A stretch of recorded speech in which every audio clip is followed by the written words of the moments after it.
Assalamualaikum warahmatullahi wabarakatuh. Perkenalkan, saya Nur Fadilah, mahasiswi ekstensi 1A S1 Keperawatan Universitas Indonesia Maju. Halo Bapak Ibu sekalian, selamat datang di video edukasi kesehatan yang saya siapkan. Hari ini kita akan membahas topik yang sering kali menjadi perhatian banyak orang dewasa, yaitu hipertensi atau biasanya lebih dikenal dengan darah tinggi. Mari kita sama-sama belajar bagaimana mengendalikan kondisi ini agar kita bisa hidup lebih sehat dan berkualitas.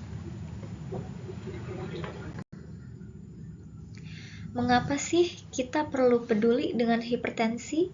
Karena ini adalah kondisi yang serius yang seringkali tidak kita sadari. Melalui video ini, saya punya 3 tujuan utama. Pertama, Bapak Ibu akan memahami apa itu hipertensi dan apa saja sih resikonya bagi tubuh kita. Kedua, kita akan belajar bagaimana mengatur pola makan yang baik, yang dikenal dengan diet DASH. Dan yang ketiga, Bapak Ibu akan mampu melakukan pemantauan tekanan darah secara mandiri di rumah. Nah, jadi apa sih sebenarnya hipertensi itu? Hipertensi adalah kondisi di mana tekanan darah kita secara terus-menerus berada di atas batas normal. Secara medis, ini berarti tekanan darah sistolik kita berada di atas 140 atau diastolik di atas 90. Mengapa hipertensi penting? Karena hipertensi sering disebut the silent killer atau pembunuh diam-diam. Artinya, hipertensi bisa merusak organ-organ di dalam tubuh kita secara perlahan-lahan tanpa menimbulkan gejala-gejala yang jelas di awal. Ini yang membuat kita harus lebih waspada terhadap hipertensi ini. Oke, di sini kita akan mulai masuk ke solusinya. Oke, untuk panduan manajemen hipertensi di rumah, langkah pertama dan yang paling penting adalah mengendalikan asupan garam. Ingat prinsip GGL, gula, garam, dan lemak. Untuk garam, batasi maksimal 1 sendok teh per hari. Hindari makanan kaleng, saus botolan, dan makanan siap saji atau junk food yang tinggi garamnya. Nah, sebaliknya, banyak-banyakin mengkonsumsi sayur-sayuran, buah-buahan, dan makanan-makanan yang sehat. Nah, kemudian untuk langkah yang kedua, ini kita lebih meningkatkan aktivitas secara fisik ya. Kita mulai berolahraga secara rutin, tidak perlu yang berat, cukup jalan kaki cepat, bersepeda, atau berenang selama 30 menit setiap hari. Minimalnya sih 5 kali dalam seminggu ya. Oke, untuk selain itu, jika Bapak atau Ibu merokok, ini adalah saat yang tepat untuk berhenti merokok.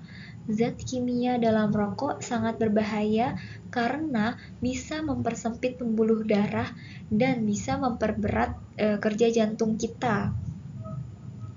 Nah, untuk langkah yang ketiga, ini sering dilupain ya, yaitu patuh untuk minum obat. Jika dokter sudah meresepkan obat darah tinggi, mohon diminum secara rutin dan disiplin sesuai jadwalnya. Meskipun Bapak Ibu sudah merasa sehat, obat ini bekerja untuk menjaga tekanan darah tetap stabil, jadi harus diminum ya. Untuk membantu mengingat, Bapak Ibu bisa menggunakan kotak obat harian atau bisa pasang alarm di ponsel sebagai pengingat untuk minum obat.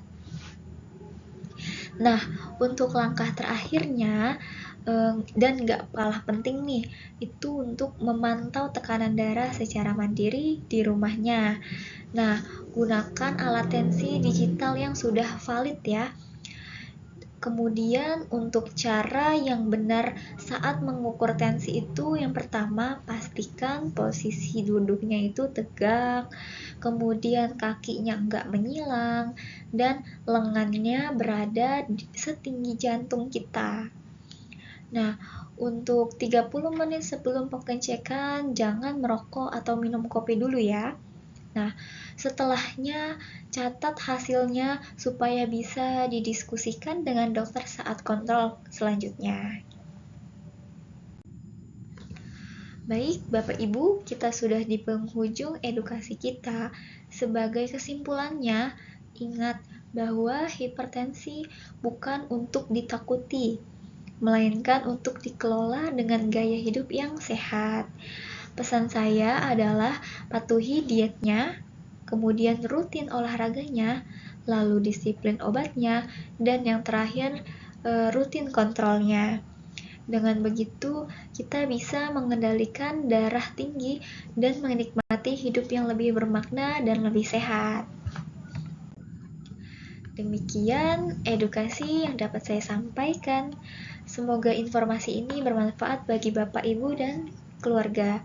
Jika ada pertanyaan lebih lanjut, jangan ragu dan jangan sungkan untuk berkonsultasi dengan tenaga kesehatan terdekat yang ada di sekitar rumah. Terima kasih atas perhatiannya dan sampai jumpa di lain kesempatan. Salam sehat.